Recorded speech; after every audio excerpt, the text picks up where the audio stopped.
नमस्कार, राम राम मंडळी. राम राम मंडळी. कसं आहे बघा, मी म्हणलं होतं का नाही तुमच्या गावात येणार. आलो का नाही रुई गावात. गेवराई तालुक्यातलं रुई गाव आहे बघा मंडळी, आणि हाय बीड जिल्ह्यातलं. आता बीड जिल्ह्यातलं आहे म्हटल्यानंतर इथं बी दुष्काळाच्या झाडा आहेतच की, आणि ही सगळी सामान्य जनता आहे, आणि मी बी कॉमन मॅन म्हणजे ह्यांच्यासारखाच आहे ना. ह्यांना बी समस्या येते, आम्हाला बी समस्या येते जशा आहे का ना. जाऊया यांच्या समस्या जाणून घेऊया, कारण सामान्य माणसाची जरा नाळ जुळते. राजकीय मंडळी फक्त येऊन बोलून जातात. खरं आहे का? बस बरोबर बरोबर. तर मला एक सांगा, दुष्काळ पडलाय का नाही आता? हो, दुष्काळ पडलाय. तुमच्या इकडे जाहीर झाला का दुष्काळ? नाही झाला. नाही झाला का दुष्काळ? पण पाणी आहे का? म्हणजे प्यायला पाणी असेल, म्हणजे दुष्काळ नाही म्हटलं प्यायला पाणी आहे. प्यायलाच पाणी नाही, तरी बी दुष्काळ जाहीर नाही केला अजून. बर. हा, प्यायला पाणी सुद्धा नाही, आणि सांडायला सुद्धा पाणी नाही, जनावराला सुद्धा पाणी नाही. हा, चारा छावण्या बांधल्या का इकडे? छावण्या अजून काहीच नाही. दुष्काळ जाहीर नाही तर दुष्काळ जाहीर नाही, छावण्या सुद्धा नाहीत, जनावराला सुद्धा नाहीत, खायला सुद्धा चारा सुद्धा नाही. 100 रुपयाला 500 लिटर पाणी दररोज विकत घेत होतो आम्हाला. जनावराला खायला नाही तर रोज आम्ही 300 रुपये वाढे शेकडा आहेत. 300 रुपयाचे आम्हाला दररोज वाढे लागत आहेत. शासनाने काय 100 वाढे 300 रुपये. 300 रुपयाला आता 400 रुपयाचा भाव झालेला आहे. ते 400 रुपयाला 100 घ्यावं लागतात. एकाकडे 3-3, 4-4 जनावर आहेत. पाणी नाही, पाणी विकत घ्यावं लागतं, सगळं विकतच घ्यावं लागतं आम्हाला. पैसा नाही खर्चाला राहिलेला. जे कापूस व्हायचा जो कापूस नाही झाला, जी ज्वारी व्हायची ज्वारी नाही, कडब्याची समस्या आहे, म्हणजे हर एक गोष्टीची समस्या आहे. बैल विकून टाकली, कारण बैलाला खायला नाही, काय नाही, आणि पाण्याची सोय नाही. आणि हे पुन्हा पैशाचे बी असं शासनाने 6,000चे केले, आम्हाला रोजचा 500 रुपये खर्च येतोय. इकली तुम्ही? हा. किती होती बैल? 2 बैल होते. कितीला घेतली होती बैल? बैल घेतली होती ते 90,000 रुपयाचे बैल होते. 90,000ला घेतली होती. आणि तुम्ही कितीला ऐकणार? बैल विकले 60,000ला. तर सरकारने मदत पाण्याची केली पाहिजे, छावण्याची केली पाहिजे, पुन्हा अजून मदत बँक हे समजा अनुदान दिलं पाहिजे, थोडंफार कर्जमाफी झाली पाहिजे. अजून कर्जमाफी सुद्धा माफ झालेली नाही, नुसतं आश्वासन देते सरकार.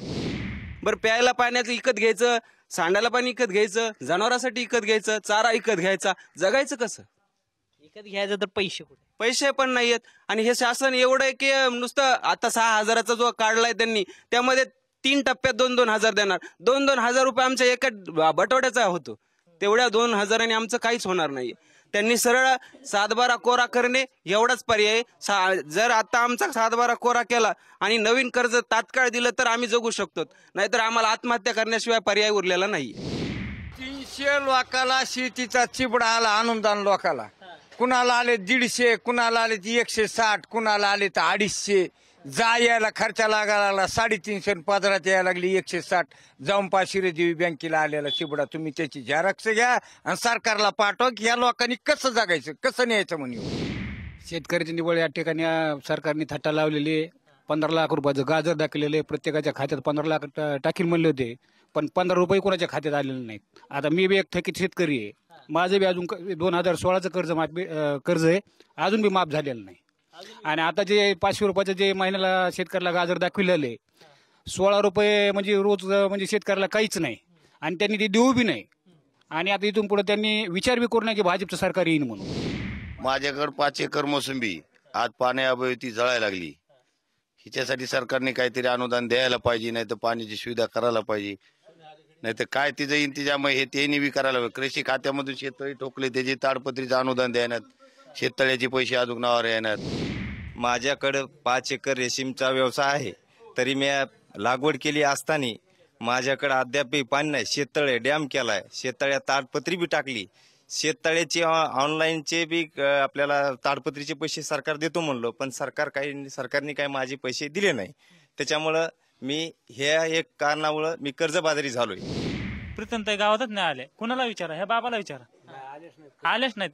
पण भरपूर इथून बीजेपीला भरपूर मतदान झालेले, 75% झालेले कमळाला मतदान इथून. हा, तरी त्याने गावात अजून एकदाही नाही आलेले. मत मागाय तेवढ्या मत मागा सुद्धा नाही आले. इथल्या लोकलनीच आमदारनीच प्रचार केला, लोकांनीच त्यांना सहानुभूती दिली, मतदान केलं सहानुभूतीच्या जीवावर. हा, बरं मग आता एक सांगा मला, आता इलेक्शन येत आहे 2019चं, आहे का नाही? मोदी विरुद्ध गांधी, कल काय राहिलो महाराष्ट्राचा? सरकारने जर शेतकऱ्यासाठी जर काही केलं तर येऊ शकतं मोदी, तर नाही जर केलं तर मग सगळ्या लोक काय त्याच्या मग काम सुरूच बसलेले. कारण हे शासनाने जर काहीच कुठलं जर हेच नाही केलं तर ते विचारच करू नये मोदींनी येण्याचा.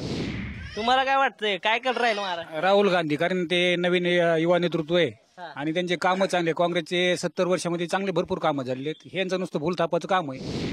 काँग्रेसला माहिती आहे की शेतकऱ्याची आडी अडचणी हे ते मग कर्जमाफी, तुमचं अनुदान असेल शेतीविषयी, अशा योजना त्यांना देतात बी. ते हे नुसतं घोषणाचा पाऊस पाडतात हे भाजप सरकार. यंग जनरेशन गांधीचं राहील. मला वाटतं की जास्त करून गांधीलाच मतदान होईल. गांधीला मतदान होईल. तुम्हाला काय वाटतंय? राहुल गांधी. राहुल गांधी. मोदीचं काय खरं नाही. का बरं? आजची दिन सर राख लावली त्यांनी, प्यायला पण नाही घरात सध्या.